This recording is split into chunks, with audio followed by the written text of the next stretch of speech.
Hey y'all, how are we all doing today? The Chinese Lunar New Year this year is the year of the horse. And since it is the year of the horse, why don't we make a zoo with the 4 equid species and see if we could be successful, shall we?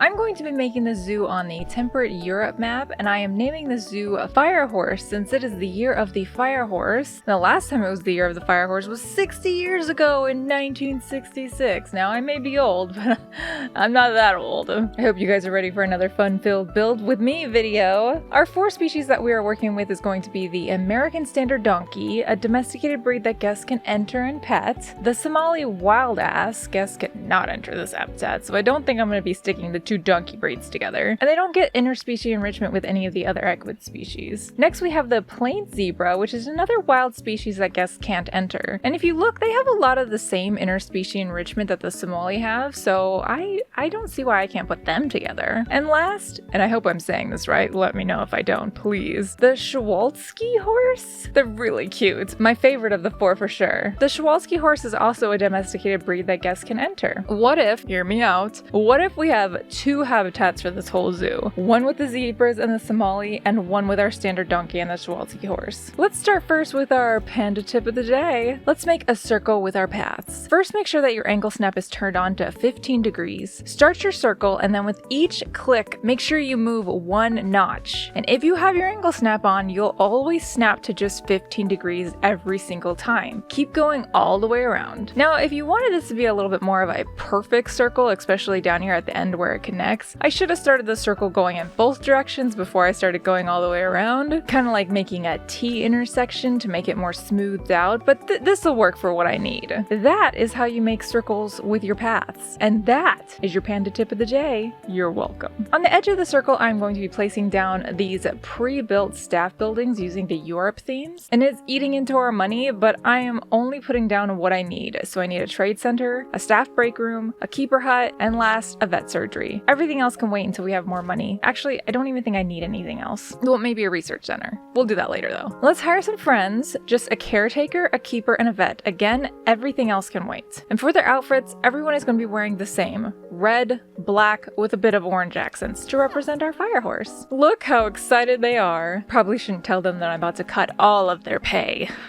For our first fence, this is going to be for our domesticated breed, so it doesn't need to be anything super intricate. I'm going to be using the Australian log as our base. Then I'm going to be using the Planet Zoo rope to place between the 2 logs. And I want to duplicate the rope and move it down so that way it's a little bit lower as well. And for our last piece, I'm going to be using this mesh to prevent kids from crawling under the ropes and getting in the pen. Although I'm not really sure how necessary that is since this is going to be a walkthrough habitat. Oh well, I'm still adding it. Select everything, merge it into a group together, and now let's just line our path with our new barrier. Next, I'm going to build a barn. Now, I cannot take all the credit for this barn. I did find this build on the workshop by this creator here, and I used this build to build my own version of this barn. This is how I like to learn how to build and try new things. I like to take workshop builds and build them myself. It helps me learn new tips and tricks and new techniques. These tiles are going to be the inside portion of our barn. It is a 2x6. Then I'm going to be using the stained wood walls that come in the aquatic pack so I can make a blue barn this time. I'm going to place doors on either side and some windows throughout the shell. I'm going to also place this out 2 from the foundation that we have inside so we can make some stalls in here for our species. Next, I'm going to be using the Arctic architecture beams to create accent wood beams all around the barn, similar to how I did with the red barn and the white accents that I did in our pig-only zoo. Place them in all of your corners and all of your seams. Make sure to cover your doors and windows as well. Now, I don't think I need to show you every single beam being placed down, so let's just maybe snap our fingers. And there we go. It looks so much better with the accent wood beams. It really brings the whole build to life. Now to work on the stalls, I'm going to go back in with our stained wood walls that I can recolor blue to match our barn, and I'm going to place them on every other tile. Make sure to leave a space opened. Now in this open space, we are going to use the same piece, just detach yourself from the grid, line up the piece with the piece that is attached to the grid, and use X to lock it in place. That'll I'll also put you in advanced movement mode. Lower it down so it's on level with your other wall piece, scooting it over so it looks like a half wall. Now click it into place and that will create another grid, which will make it so much easier to snap the remaining pieces for the remaining stalls. Now that we have everything all color matching, I'm going to go back in with our Arctic architecture beams, blah, for our accents on top of the stall walls. If you don't have the Arctic pack, then you can use the base game East Asian timber pieces too. You don't need DLC to make this build. Pretty sure the plaster walls are also base game and they can be recolored to whatever color you need. So you don't need DLC to recreate this yourselves. Next, I'm going to continue using my accent wood to create stall door frames, and I'm also going to be using the wood to go across the whole top, and I'm going to connect the wood vertically to the wood beams on the ceiling. And now I'm just going to put a few more here and here too, so that way the horses don't just jump through this big opened area. Next, I'm going to make the doors. Again, using the Arctic architecture beams, but the smaller version of them, I'm going to lower it down until it is level with the wall. Then I'm going to use several standing up vertical pieces lowered down into the ground to anchor it to this one that we just placed. I'm going to place about 4 of them, and that'll close this door spot up. I'm going to use some hinges then to add a little bit of a realism to the build. Pretty sure these hinges are from the Europe DLC pack. They do look really good on this door though. For the handle, I'm going to be using the Fiesta Ranch Gate fixtures to make a door handle, and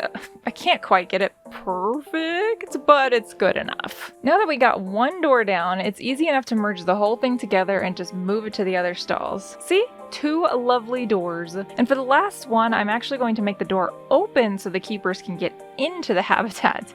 Very important. The keepers need to be able to actually get in here.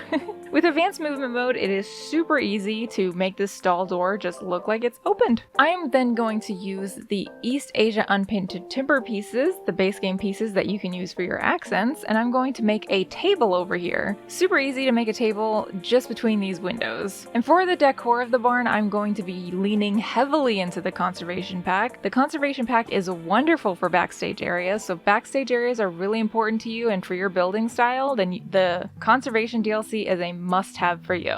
In this corner, I'm going to stack up some hay for some munching on. I believe the hay is from the barnyard pack. And over here in the stall, I'm going to make a feeding box. So I'm going to use this crate and I'm going to tilt it just a little bit here, raise it up a bit, and then I'm going to use this big round rope to make it look like it's tied to the wall. And then to make the rope look like it's actually connected to the wall and not just glitching through it, I'm going to use these European LED tube end caps. I think it does the job all right. Then I'm going to select everything and use Ctrl X to duplicate it and to put myself in advanced movement so I could just slide it down to the other stalls. In the box, I'm going to be using this hay from the barnyard pack to make it look like it's holding some food for them. And it does poke out the bottom, but I'm choosing to ignore it.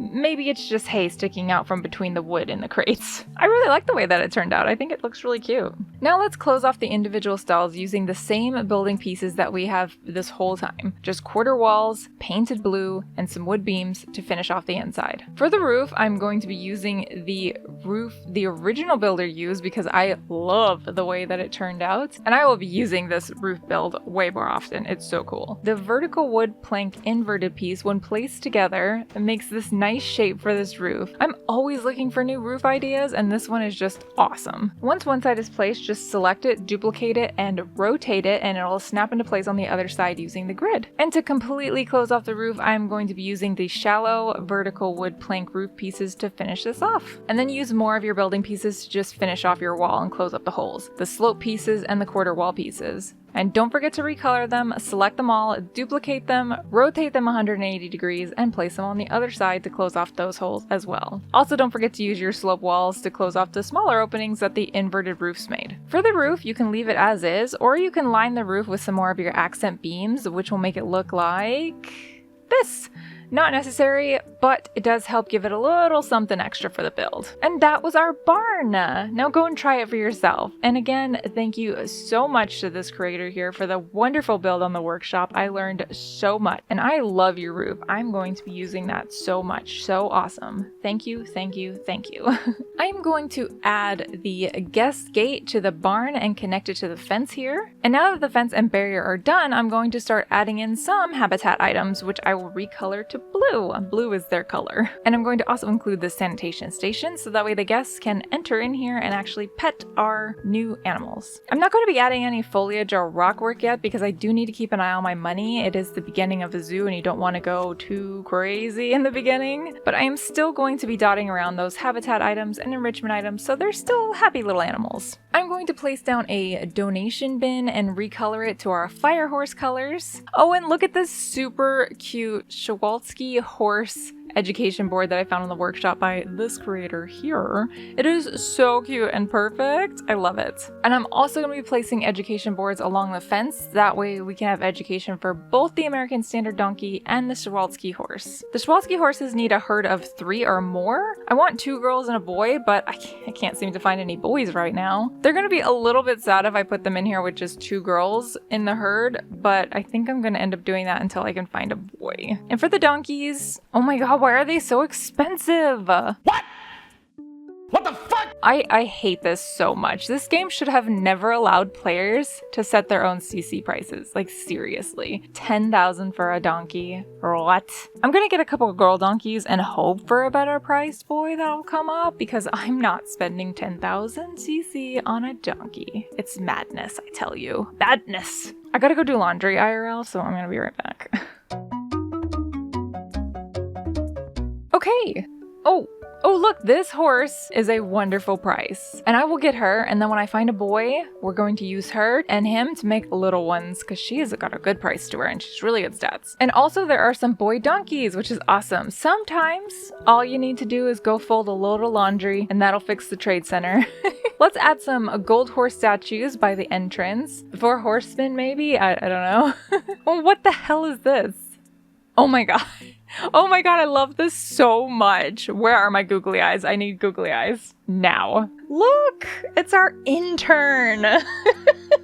I love this so much. He's perfect. Let's add in our 2 species into this habitat and see what they think of it. And full transparency, it is the next IRL day. And finally, some reasonably priced boys are in the trade center. Thank you. I'm so excited for some babies. Kowalski horses are stockier than most riding horses with a short upright mane and a thick neck. They have that classic dun color with darker legs that help them blend into their vast treeless grassland habitats. They live in social groups, usually a harem led by one stallion with several ladies. And they're young, while other males form bachelor groups until they can compete for a herd all for themselves. Mares usually only have 1 foal at a time after a gestation of about 11 to 12 months, and foals can stand and walk surprisingly quickly, often within an hour, because in the wild, being able to keep up with a group is necessary for survival. For the first months, they nurse frequently and then they gradually start to graze more, while still staying very close to mom and the herd for protection and to learn social behaviors.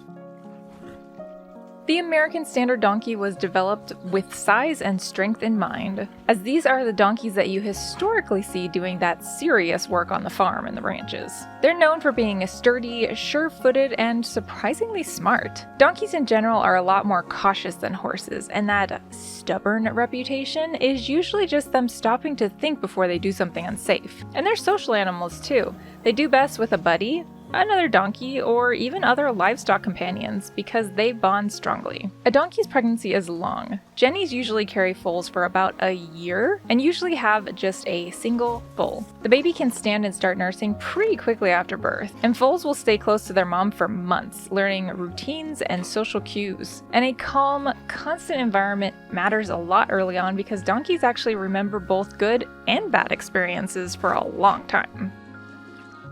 Let's start on our second habitat now. I'm going to lower the terrain a little bit, digging down just a bit and then using our flatten to surface terrain tool. Then I'm going to smooth out our edges. For our fence, I'm going to be using the African and North African themes. The foundation of our barrier, I'm going to be using the African hut base, and I'm going to be placing that up against the path. Then I'm going to be using the African stick panel trunk, and using advanced movement, I'm going to push that all the way into the back of our foundation. To anchor this into the ground, I'm going to be using our African decorative decorative strips along the back sunken into the ground across the whole thing. For the top, I'm going to be using log wall log across the top, and using X, I'm going to straighten it up just a little bit. I'm then going to be using the Oceana rope coils to give it a little bit more of realism. It's not necessary, but I think it looks nice. Then I'm going to use the rustic metal fence post. I'm going to recolor it to more of a basic metal color, and then I'm going to use that across the back of our fence just for another small detail to make it look like the fence is all held together by something. Then I'm going to merge this all into a group all together, and now it is time to place this along the whole path. I'm also going to duplicate the foundation to cover up this space on the ground right here. I don't think I need to show you guys me placing all the fence pieces. And there we go! Fence installed. Easy peasy. On this far side is where I'm going to be adding a more basic hide for these guys. Just a nice covered shelter, something that they can hide away from the rain in. To help with the uneven ground, I'm going to use these wood panels to make the building not look like it's floating. I'm also going to fill this whole place in with some hay bedding before adding a roof to the building. I like these thatch roof pieces for these African builds. And I'm also going to be using that new roof technique that I learned while building the barn. I really do love the way it looks. I'm going to be using rocks to finish off the barrier around here. And I know it looks huge. Honestly, I don't think it looks too bad. I feel like zebras especially would need a lot of room considering how much they move in the wild, but I will make it a bit smaller before I'm completely done with the habitat. I added their habitat items and gave them the color of yellow for their enrichment, and then I just threw them in here to help with money because we need it. And now we're just going to wait. After a few in-game years, we have enough money to do some glow-ups, so let's add some rocks and foliage to the walkthrough habitat. And there we go! Lots of buffalo grass, we love to see it. And here is our baby Kowalski horse just enjoying their life. How sweet is he? Oh my gosh, they're so cute. Now let's also bless our new habitat with the foliage and rock gods. And there we go! So much better. Now both of our habitats are all said and done. They both turned out so good. In my personal opinion, that is. Plain zebra are the classic savanna zebra, and the stripes aren't just for looks. Each zebra's pattern is unique, like a fingerprint, which helps individuals recognize each other in a moving herd. They're highly social and usually live in stable family groups called harems. One stallion, several mares. And they're young. You'll often see them grooming each other, traveling together, and keeping a tight formation when they feel uneasy. They spend most of their days grazing, and because they can handle tougher, low-quality grasses than many other herbivores, they're often some of the first animals to move through an area and open it up for others. In the first days, the mom keeps the foal close, and will even block other zebras from getting too near, so the baby bonds and learns her scent, voice, and stripe pattern. Once that bond is set, the foal will stick to her side like glue, while it learns the herd's routines and stays protected in the middle of the group. The Somali wild ass is one of the rarest wild equids in the world. It is the desert-built relative of the modern donkey. You can spot them by their pale gray coats and those bold zebra-like stripes on their legs. They're made for harsh, dry landscapes, and those long legs are for covering distance. They have tough hooves for rocky grounds, and a body that can handle heat and dehydration better than most animals. In the wild, they don't usually form huge herds. Females are often seen in small groups with their young, while males are pretty much solitary and actually hold territories around the best resources. They communicate with long, loud brays that can be carried across open terrain, which is helpful when you're all spread out. If you watch them closely, they're not stubborn, they're cautious. In the desert, wasting energy or taking risks can get you killed, so they're built to be more careful and efficient. Real quick, I wanted to show off this super cute zebra education board that I found in the workshop by this creator here. It's perfect for all of your stripey needs. Approaching year 9, our one and only MVP vet has finished all of our research, but I'm not quite done yet. I want to build a restaurant first. I'm going to copy and use the theme that our vet surgery building has, so that way we can make our restaurant too. I'm going to place the frame and cover it in plaster that I can recolor to this nice yellow color. Then I'm going to be using the cobblestone pieces to make a bit of a deck that the people will be eating on. I'm also going to be making stairs off to the side because I'm going to make a balcony that people can sit up there too. My first 2-story restaurant. I'm so proud of me. I sometimes forget that people just blink to tables and that the tables don't need to actually be on paths. Using the New World wood, I am going to lay out our balcony, and then I'm going to use the plaster to close off our second floor. I am not going to decorate the inside of the second floor either. I'm not that extra. I'm going to duplicate these windows that are on our vet surgery and place them on our new building to help break up the solid walls. And I'm also going to add a door here to make it seem like when the guests go up the stairs, they come out this door. I'm going to fill in the roof with the terracotta roof pieces. I'm also going to be using the same blue beams to add support around the whole building, and I will be extending the terracotta roof across the balcony. I'm also going to use the blue rails to close off our dining area, and now it is time to add some tables that I'm going to recolor to better match our build for sure. I'm going to add more tables upstairs than downstairs for our guests to get a nice view of the whole zoo. Don't forget to link your tables to your restaurant. I'm also going to name the restaurant the Fire Horse. And now that it is on pause, I can show you guys the sorcery that is these restaurants. They enter here, order the food from the counter over here from our vendor, and then when they walk around this corner here, they just go through this dark magic portal,